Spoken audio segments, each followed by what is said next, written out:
ফাতেমা দরজাটা খুলে দাও না মা। ইয়া রাসূলুল্লাহ, হাবিবাল্লাহ, আব্বাজান আমি ফাতেমাকে মাফ করবেন, ক্ষমা করবেন, আজকে দরজা খুলতে পারবো না। কেন মা? ইয়া রাসূলুল্লাহ, আব্বাজান আমি ফাতেমা আবে জিজ্ঞাসা করি আপনার সঙ্গে কারা আছে? ও মা, আমার সাহাবায়ে রাসূলরা। আল্লাহর নবীর বেটি বলছেন হবে না, ফিরে যান, চলে যান, কারণ আমি একটা কাপড় পরে আছি, আমার মাথার দিকে টেনে দিলে হাঁটুর দিক আলগা হয়ে যায়, হাঁটুর দিকে টেনে দিলে মাথার দিক আলগা হয়ে যায়। ইয়া রাসূলুল্লাহ, আজকে আপনার জন্য দরজা খুলতে পারবো না। আমার আপনার নবী বিশ্ব নবী আকায়ে নামদার তাজদারে মদিনা হুজুর মুহাম্মদুর রাসূলুল্লাহ সাল্লাল্লাহু আলাইহি ওয়াসাল্লাম চিন্তা করেন, আমি যদি এখান থেকে চলে যাই আমার ফাতেমা কেঁদে জারে জার হয়ে যাবে, আমার ফাতেমা মনে কষ্ট পাবে, আমার আব্বাকে বসার জায়গা দিতে পারলাম না। আল্লাহর নবী নিজের গায়ে চাদর মোবারকটা দিয়ে, ও ফাতেমা এই নাও আমার চাদরটা জড়িয়ে পড়ে আমার দরজাটা খুলে দাও না মা।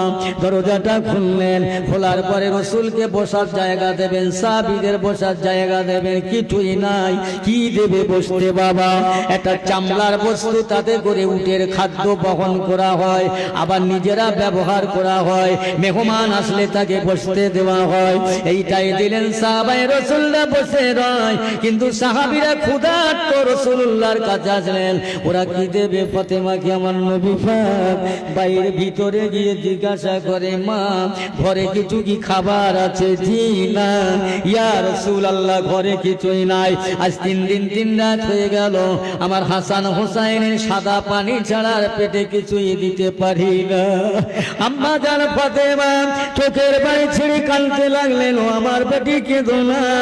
সাহাবায়ে হুজুররা শুনতে পেলেন, আল্লাহর নবী বলছেন, ও মা ফাতেমা আমার ওয়াজ 3 দিন রান্না হয় না। আল্লাহর নবী সাহাবীরা শুনতে পেয়ে রাসূলের হাতটা জড়িয়ে ধরে, ইয়া রাসূলুল্লাহ, ইয়া হাবিবাল্লাহ, আপনি আমাদের মাফ করে দেবেন, ক্ষমা করে দেবেন, মাফ করবেন, ক্ষমা করবেন, আমরা জানি না বুঝি না, তাই আপনার কাছে আসলাম। জানা না, আমাদের চাইতে আপনার বেটি ফাতেমার দুঃখ বেশি, আপনার দুঃখ বেশি, আমাদের মাফ করে দেবেন। একটু জোরে বলো। জোরে হয় না সুবহানাল্লাহ? আর একটু জোরে হয় না? নারায়ে তাকবীর, নারায়ে তাকবীর, নারায়ে তাকবীর। কি সর্বনাশ বলো দিন। তাহলে আমি নিজে নিজে নারায়ে তাকবীর বলি আর সুবহানাল্লাহ বলি, আর কি করব বলো? আল্লাহু আকবার। ফাতেমা কষ্ট দেখে সাহাবায়ে রাসূলরা চলে গেলেন। আমার নবী কি করছেন? আচ্ছা মা হাসান হোসেন কোথায়? বলে আব্বা তারা ক্ষুধার জ্বালায়, এই দেখো আমার এই নাকের মাথা, আমার এই চাবালিতে তারা কামড়াচ্ছে, খামচাচ্ছে, মা ভাত দাও, খেতে দাও, কচি মানুষ। ইয়া রাসূলুল্লাহ, হাবিবাল্লাহ, আব্বাজান আমি মা হিসাবে বাচ্চাদের কাতরানি সইতে পারি না। আমি ফাতেমার ক্ষুধার জ্বালা, বাচ্চাদের ক্ষুধার জ্বালা এত অভাব। ইয়া রাসূলুল্লাহ, ওরা আমাকে কামড়ায়, ওরা আমাকে খামচায়, আমি মা হিসাবে যদি রাজ করি, কষ্টে পড়ে যদি লোকটা লাল করি, তাহলে ওদের মনে ব্যথা লাগবে, দুঃখ লাগবে। ইয়া রাসূলুল্লাহ, আমি ওদের কিছু বলিনি, তবে ওরা নিজেরাই এখান থেকে কোথায় গেল। রাসূল আমার, নবী আমার কি করছেন? আস্তে আস্তে ধীরে ধীরে হেঁটে হেঁটে মক্কার মরুভূমি রাস্তা দিয়ে গ্রামে গেলেন। লোকালয়ে গিয়ে জিজ্ঞাসা করছে, বাবারা আমি মুহাম্মদ রাসূলুল্লাহকে, আমার আব্বার নাম আব্দুল্লাহ, আমি আব্দুল্লাহর বেটা, আমাকে কেউ কাজ করাবে, মজুরি করাবে? এই যাও, দাড়িওয়ালা টুপিওয়ালার এখানে কাজ নেই, যাও মোল্লা মৌলবীর কাজ। নবী আর একটু গেলেন, বাবা আমাকে কাজ করাবে? না না না না, দাড়িওয়ালা মোল্লা মৌলবীর কোনো কাজ নেই, চলে যাও। আবার আল্লাহর নবী যান, আর একটা জায়গায় গিয়ে একজনকে বলছে, ভাই আমাকে একটু কাজে নেবেন, মজুরি নেবেন। আমার নবী মজুরি করেছেন, ব্যবসা করেছেন, ছাগল চড়িয়েছেন, মেষুর চড়িয়েছেন। ও আমার ভাইজানেরা ভালো করে শোনেন, আল্লাহর নবীকে একটা জায়গায় গিয়ে বলছে, বাবা আমাকে একটু কাজে নেবেন। কি কাজ করবে তুমি? যে কাজ দেবে আমি সেই কাজ করব। বলছে আমার উট পানি খাবে, কুয়ায় থেকে পানি তুলতে হবে, 7 বালতি পানি তুললে 3টে করে খাজুর, হ্যাঁ পারবো, দেন। আহা, বালতির বাঙে রশি বেঁধেছে, যার কুয়া তারির বালতি, তারই রশি, বালতি বেঁধে রশি বেঁধে কুয়ায় ফেলে দিলেন। বালতি ভরে গেল, টেনে তুলতে গেলেন, বালতির রশিটা ছিঁড়ে কুয়ার ভিতরে বালতিটা পড়ে গেলেন। ইহুদি জানলো না, বুঝলো না, চিনলো না, আমার রহমতের নবীর গালে এক চড় মারলেন। আহা, যেই না ইহুদি আমার রাসূলুল্লাহর গালে আঘাত করলেন, ও বন্ধুগণেরা, আমার আপনার নবী, দয়ার নবী, রহমতের নবী কি করলেন? সঙ্গে সঙ্গে ওই লোকটার হাতটা ধরে বলছে, বাবা, এই কম বুড়ো বয়সে, দুর্বল বয়সে আমার গালে মেরে তোমার হাতটায় যে কত কষ্ট হলো বাবা, তোমার হাতটা কত দেখেছে বাবা, যাও বাড়ি গিয়ে তোমার হাতটা একটু মালিশ করো। ইহুদির মনের ভিতরে আল্লাহর রহমতের ঝিলিকি মেরেছে, একটু জোরে বলেন সুবহানাল্লাহ। বাড়িতে গেলেন, মাকে ডাকলেন, আম্মা জান। এই আমার ওয়াজ বুঝতে পারছেন আপনারা? মাকে ডাকলেন, মা, এই দেখেন, এ দেখেন, একজন মানুষকে আমি পানি তুলতে নিয়েছিলাম, বালতি ছিঁড়ে গেছে, রশিটা ছিঁড়ে বালতির তলায় পড়ে গেছে, তো আমার বালতি, আমার রশি, অথচ আমি না বুঝে না চিন্তা করে ওই লোকটার গালে আঘাত করেছি, আর আমার হাতটা ধরে বলছে, আমার হাত, তোমার হাতটাই কষ্ট দিলে, অথচ প্রতিশোধ নেবে, দোষটা তো আমার, অপরাধটা আমার। তথাপি ওই মানুষটা আমার হাতটা ধরে বলেছে, বাবা, তুমি এই বৃদ্ধ বয়সে আমার গালে মেরে তোমার হাতটাকে কষ্ট হলো বাবা। ও মা, এ কি মানুষ? ওই সময় আম্মাদার বলেছিলেন, বাবা শোন, তোরা জানিস না হযরতে সাইয়্যিদিনা মুসা কালিমুল্লাহ জামান আল্লাহ একটা কিতাব দিয়েছিলেন, ওই কিতাবটার নাম হলো তাওরাত কিতাব। ওই কিতাবের ভিতরে আল্লাহ কম বেশি 70 জায়গায় লিখেছিল, ক্বালা মুহাম্মাদুর রাসূলুল্লাহ, উনি হবে আখিরি জামানার পয়গম্বর, শেষ জামানার পয়গম্বর, শেষ জামানার নবী, নবীদের ইমাম, ইমাম দিগের নবী। ও বাবা, যদি তোর ভাগ্য ভালো হবে বাবা, না জানি সেই মানুষটা হবে হয়তো, যা বাবা ওই মানুষটার হাতে কলমা পড়ে ক্ষমা চেয়ে মাপ চেয়ে কলমা পড়ে নে, তোর জীবন যারে বাবা ধন্য হবে, দুনিয়া আখিরাতে ধন্য হবে। একটু জোরে জোরে বলুন, আর একটু জোরে বলেন, খুব ভালো লাগে। আচ্ছা, আমি যে ওয়াজ করছি আপনাদের কষ্ট হচ্ছে ভাই? আমি ওয়াজ করব বলে মনে হয়? আপনাদের সিদ্ধান্ত। দরুদ শরীফ আল্লাহুম্মা।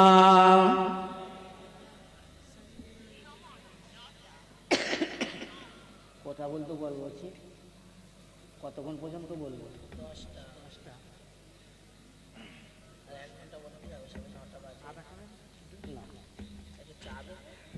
একটু দরুদ শরীফ পড়ে পড়েন, আল্লাহুম্মা।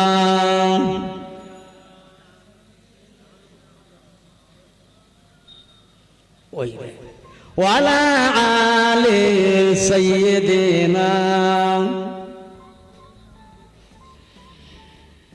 আহারে দয়ার নবী, কোথায় গেলে চলিয়া আমাদেরকে ফেলিয়া, কি লাভ হইবে আপনি ছাড়া এ নোংরা জগতে বাসিয়া। আল্লাহুম্মা সাল্লি আলা মাওলানা মুহাম্মদ ওয়া আলা আলি। আলহামদুলিল্লাহ। তাহলে ইহুদি মার কথা শুনে যে হাত দিয়ে আমার রাসূলুল্লাহর চেহারায় আঘাত করেছেন, এত মহব্বত, এত ভালোবাসা এসে গেল, এত চিন্তা ভাবনা, ওই হাতটা অস্ত্র দিয়ে ওখান থেকে কেটে দিলেন। কেটে দিয়ে আসছেন, যাই সিদ্ধি মানুষটার কি দয়া, যাকে আমি আঘাত করলাম, দোষটা তো আমার, অপরাধটা তো আমার, বালতি আমার, রশি আমার, অথচ ও মানুষটার তো কোনো দোষ নেই, তারপরেও আমাকে এত মহব্বত করলো। না না না, এ জাতা মানুষ না, আমার মারাটা অপরাধ হয়ে গেছে, আমার মারাটা অন্যায় হয়ে গেছে বলে নিজের হাতটা কেটে, কাটা হাত নিয়ে রক্ত ঝরঝর করে ঝরছে, ডাকতে ডাকতে যাচ্ছে। বাবারা, কেউ বলতে পারো মুহাম্মাদের বাড়িটা কোথায়? লোকের সঙ্গে দেখা হয়, বাবা বলতে পারো আব্দুল্লাহর বেটার বাড়িটা কোথায়? কি দরকার তার সাথে যাব? খুঁজতে খুঁজতে লোক দেখিয়ে দিয়ে এই রাস্তায় যাও, এই পথে যাও। রাসূলুল্লাহর ঘরে গেলেন, দয়াল নবী আমার ঘরে বসে রইলেন। ওখান থেকে হাঁটতে লাগলেন, ও মোহাম্মদ, ও আরবের বাদশাহ, ও আরবের নেতা, ও মদিনার কামলিওয়ালা। কে ডাকছে আমাকে? রাসূল আমার ঘর থেকে বেরিয়ে নেমে গিয়ে দেখলেন সেই যে ব্যক্তিটা হাত দিয়ে রক্ত ঝরছে।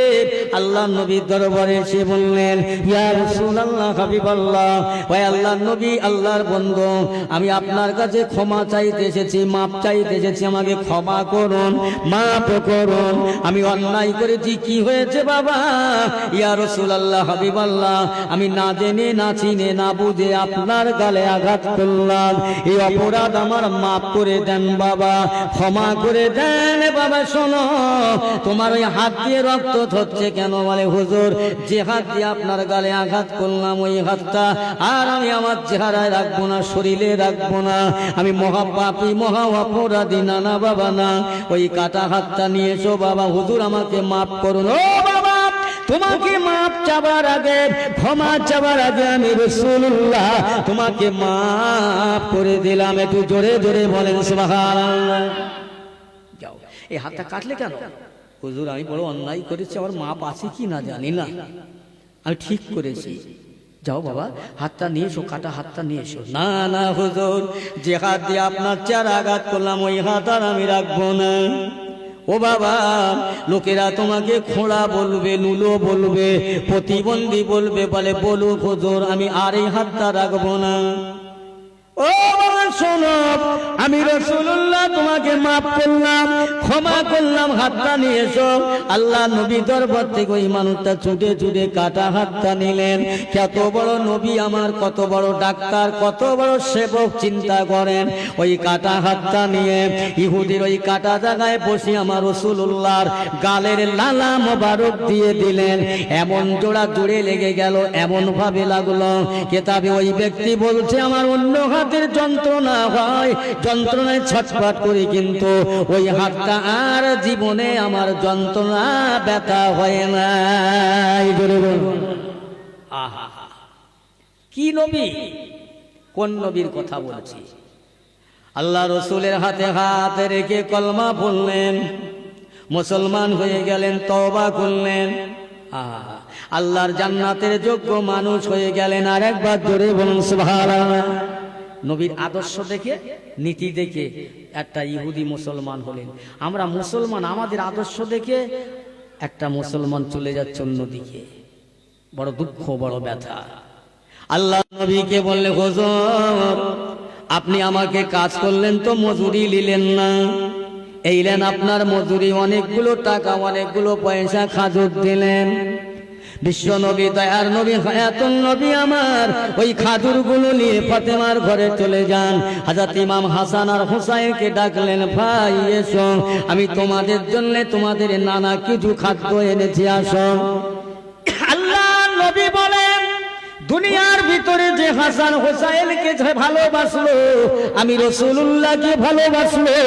যে আমার হাসান হুসাইনের মনে কষ্ট দিল, আমি রাসূলুল্লাহর মনে কষ্ট দিল, কিয়ামতের দিনে ওই ব্যক্তির জন্য আমি শাফাআত সুপারিশ করব না। এই হাসান হুসাইনকে ভালোবাসে কজন? আহা, অনেক কথা, অনেক আলোচনা। ও আমার ভাইজানেরা, সেই নবী দুজাহানের বাদশাহ আমার আপনার জন্য পথে ঘাটে, হাটে বাজারে, রাস্তা গনে বাজারে, জঙ্গলে পাহাড়ে পর্বতে, সর্ব জায়গায় আমার আপনার মতো গুনাহগার উম্মতের জন্য কেঁদে নবী জারে জার হয়ে যায়। এত কান্না কেঁদেছেন, চোখের পানিতে পাথর ভিজে গড়িয়ে পানি চলে যাচ্ছে। কিসের জন্য? উম্মতে মুহাম্মাদের জন্য। একটা কথা বলি, আল্লাহ নবী দুনিয়ায় তখনও এসেছেন, জিবরাইল আলাইহিস সালাম এসে জিজ্ঞেস করছেন, ইয়া রাসূলুল্লাহ, হাবিবাল্লাহ, আমি জিবরিল, আমার বক্তব্য হুজুর বলেন, আমি জিবরাইল, আমার বয়স বেশি, ঠিক আছে না আপনার বয়স বেশি? জিবরাইল জিজ্ঞেস করছে আমার নবীকে। আমার নবী বলছেন, জিবরাইল তুমি বলো তো কার বয়স বেশি? জিবরাইল সালাম বলছে, হুজুর বয়স্কার বেশি জানি না, তবে একটা জিনিস আমি প্রমাণ থেকে একটা নিদর্শন দেখাতে পারি। কি? ইয়া রাসূলুল্লাহ, হাবিবাল্লাহ। এবার শোনেন নবী কত বড়, কত বয়সের নবী। হুজুর, আমি আল্লাহ পাকের আরশ মুআল্লায় একটা তারা উঠতে দেখতাম, তারা নূরের তারা, জ্যোতির্ময় তারা। ওই তারাটা আল্লাহ পাকের আরশ আজিমে আমি জিবরিল যখন দেখতাম, একেবারে দেখতে দেখতে দেখতে দেখতে আমার 70,000 বছর দেখতাম। আবার যখন আমার চোখে থেকে আড়াল হয়ে যেত, 70,000 বছর দেখতে পেতাম না। এইভাবে আমি জিবরিল দেখতে দেখতে একটা বছর নয়, দুটো বছর নয়, আমার জিন্দেগিতে আমি 72,000 বার দেখেছিলাম। জোরে বলুন, একটু জোরে বলেন সুবহানাল্লাহ। দরুদ শরীফ আল্লাহুম্মা।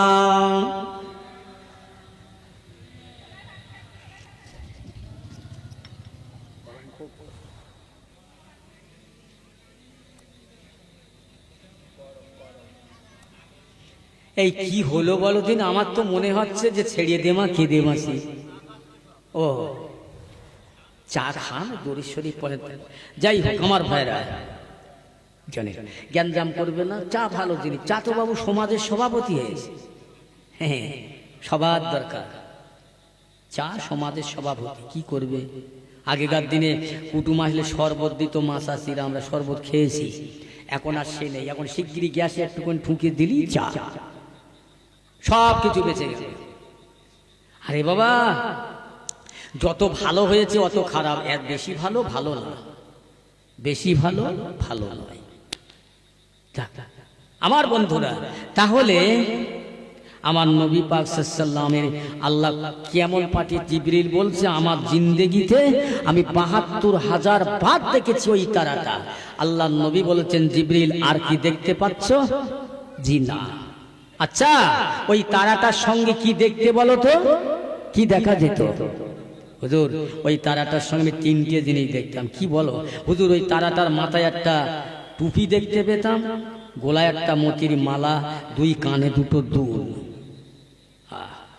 আল্লাহ নবী বলেছিলেন, ও জিবরাইল, দেখেছিলেন ওই তারাটা দেখতে পাও না?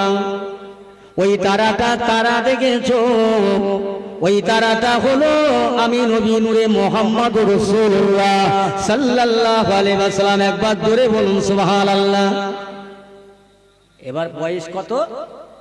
দুনিয়ার জগতের কম্পিউটার ফেল। তখন আদম সৃষ্টি করেনি, নবীর আগে আদম করেনি। নবীকে সৃষ্টি করার পরে আদম আলাইহিস সালামকে পাঠাচ্ছেন। সব থেকে সবার আগে, সবার ওসিলায় আমার আল্লাহ তামাম কিছু সৃষ্টি করার আগে আমার নবীকে সৃষ্টি করেছে। বলেন না সুবহানাল্লাহ। কত ভালোবাসেন আল্লাহ। নবী সম্পর্কে বলতে বলতে দিন রাত চলে যাবে, শেষ হবে না। হবার নয়। ইসলাম একটা দরিয়া, ইসলাম দরিয়া। এ শুরু আছে, শেষ নেই। বুঝলেন? শুরু আছে, শেষ নেই। আল্লাহর নবী বলছেন, আচ্ছা এই তারাটার মাথায় যে 3টে জিনিস দেখেছিলে জিবরাইল, 3টে কি জানো? ও জিবরাইল আলাইহিস সালাতু ওয়াস সালাম, ওই 3টের মাথায় টুপিটা হলো আমার আলী কাররামাল্লাহু ওয়াজহু। গলায় যে মালা, ওটা হলো আমার জান্নাতের রানী ফাতেমা। 2 কানে 2টো দুল, ওই 2টো হলো আমার নাতি, আমার নানা ভাই ইমামে হাসান আর হুসাইন। ও জিবরাইল, এই 4 জনকে সাথে করে নিয়ে, সঙ্গে করে নিয়ে আমি রাসূলুল্লাহ তখনও দুনিয়া আসেননি। আল্লাহ পাকের দরবারে সিজদায় পড়ে কাঁদতাম, আল্লাহ পাক আমার উম্মতের উপায় কি হবে? তখন আমি দুনিয়ায় আসিনি। এই তোদেরকে সঙ্গে করে, সাথে করে নিয়ে আমি রাসূলুল্লাহ আমার উম্মতের জন্য কাঁদতাম। একবার জোরে বলা যাবে না সুবহানাল্লাহ? চিন্তা করছেন, উম্মত দুনিয়া তখন নবী আসেনি। কত বয়স?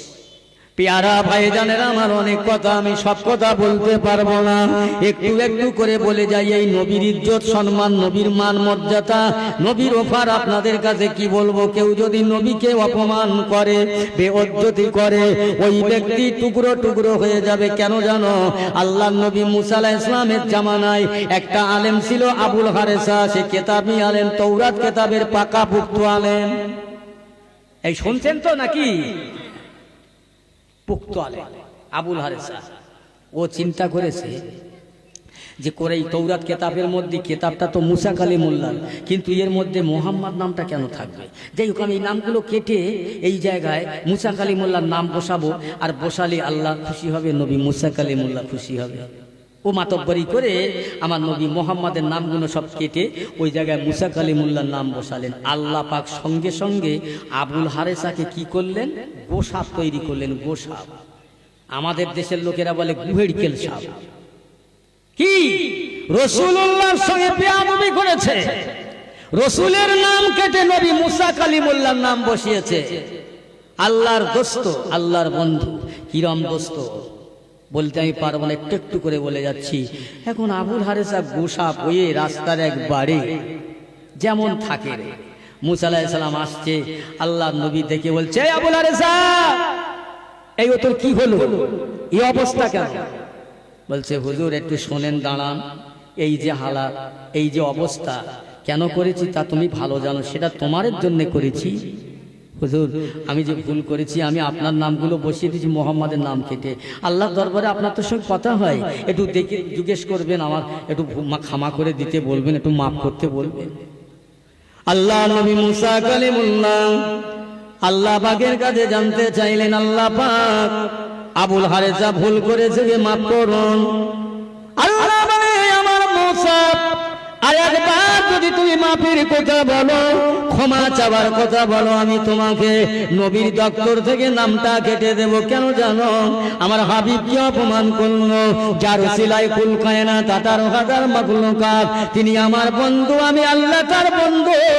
আমার নবীর বেইজ্জতি করেছে মুসা, ওর জন্য মাপ চাইলে তোমার নবুয়াতের দপ্তর থেকে নাম কাটবো, চলে যাও। নবী মুসা কালিমুল্লাহ চলে যাচ্ছেন। আবুল হারেসা বললে, হুজুর খবর, বেয়াদব কোথাকার, তোর জন্য আমি আজকের নবীর দপ্তর থেকে নাম বাদ যাচ্ছিল, আমার চলে যা, তোর মাপ নেই, ক্ষমা নেই, তুই চলে যা। আল্লাহ নবী চলে যাচ্ছে। আল্লাহ নবী, আর হুজুর একটু দাঁড়ান। আচ্ছা ঠিক আছে, আমার জন্য মাপ চাইতে হবে না, একটুখানি আপনি বলেন কি করলে আমার মাপ আছে, সেই তাই করি আমি। আবার মুসা আলাইহিস সালাম আল্লাহকে বলেন, হুজুর মাপ চাইবো না, ওর জন্য ও কি করলে মাপ করবে? আল্লাহ বলেন, নবী মুসা রে, আমি আল্লাহ তোকে মাফ করব না। ও যে আমার রাসূলের বেয়াদবি করলেন, আমার বন্ধুর সাথে বেয়াদবি করলেন, আমার বন্ধু যদি মাফ করে দেয়, আমার হাবিবি নবী যদি মাফ করে দেয়, আমি আল্লাহ ওকে মাফ করে দেব। জোরে বলুন সুবহানাল্লাহ। আল্লাহ নবী মুসা আলাইহিস সালাম এসে বললেন, মাফ করবে না, যার সঙ্গে বেয়াদবি করলে তিনি যদি মাফ না করে, মাফ হইবে না। মুসা আলাইহিস সালামের সঙ্গে আবুল হারেসা বলছে, হুজুর, সে আখিরি যাবে, নবী কবে জারি হবে, আখিরি নবী কবে বার হবে, একটুখানি আল্লাহ আমাকে শুনিয়ে দেন। আল্লাহ যদি ওই পর্যন্ত আমার হায়াতটা দেয়, আমি মাপ চেয়ে নেব। আবুল হারেসার জন্য মুসা কালিমুল্লাহ বললেন, আল্লাহ কি করবে, ওই পর্যন্ত একটু হায়াত দেবেন। আল্লাহ বলেন, যাও মুসা, ওই দোয়াটা আমি কবুল করলাম। একদিন আমার নবী মক্কা ছেড়ে মদিনার জমিনে যাবে, আবুল হারেসাকে পাহাড়ের তোলায় থাকতে বলো। ও ভাই যারেরা, মুসা চলে গেলেন, ঈসা রুহুল্লাহ চলে গেলেন, 570 বছর দুনিয়ায় নবী নাই। তারপর নবী আসলেন, নবী মক্কা ছেড়ে মদিনায় যাচ্ছেন, আবু বকরের সঙ্গী হয়ে পাহাড়ের নিচে ওই গোসাপটা এসে আমার নবী পাকের পায়ে জড়ালেন। আল্লাহর নবী বললেন, এই আবুল হারেসা আমার পা ছেড়ে দে। জোরে জোরে বলুন সুবহানাল্লাহ। আবুল হারেসা বলছে, হুজুর, আপনি যখন আমার নামটা জানেন, আমি কেন হয়েছি বিলক্ষণ, আপনি সেটাও জানেন। হুজুর আমাকে মাফ করুন, হুজুর আমাকে ক্ষমা করুন। আল্লাহর নবী বললেন, যা আবুল হারেসা, আমি তোকে মাফ করলাম, ক্ষমা করলাম। আল্লাহ পাক আবার মানুষের চেহারা ফিরিয়ে দিলেন। আল্লাহর নবী বললেন, আবু হারেসা, আমার পিঠের চালের জামাটা একবার উঁচু করো না। আল্লাহর নবীর জামাটা উঁচু করলেন, পিঠের চালে গর্ত গর্ত গর্ত গর্ত, কাটা কাটা দাগ।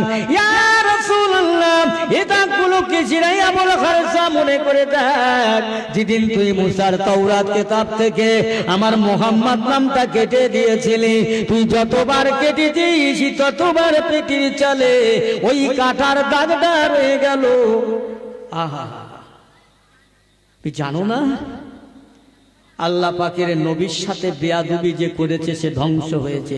মাপ চেয়েছে যে সে আবার পুনরায় ফিরে এসছে। আমার দোস্তেরা, আমার ভাইরা, আল্লাহ নবী সেই উম্মতে মুহাম্মাদের জন্য দুনিয়ায় আসার আগে কেঁদেছে, দুনিয়ায় কেঁদেছে, আজও মদিনার কবরে শুয়ে কাঁদছে, রব্বি হাবলি উম্মতি, ইয়া রব্বি উম্মতি। জোরে বলুন না সুবহানাল্লাহ।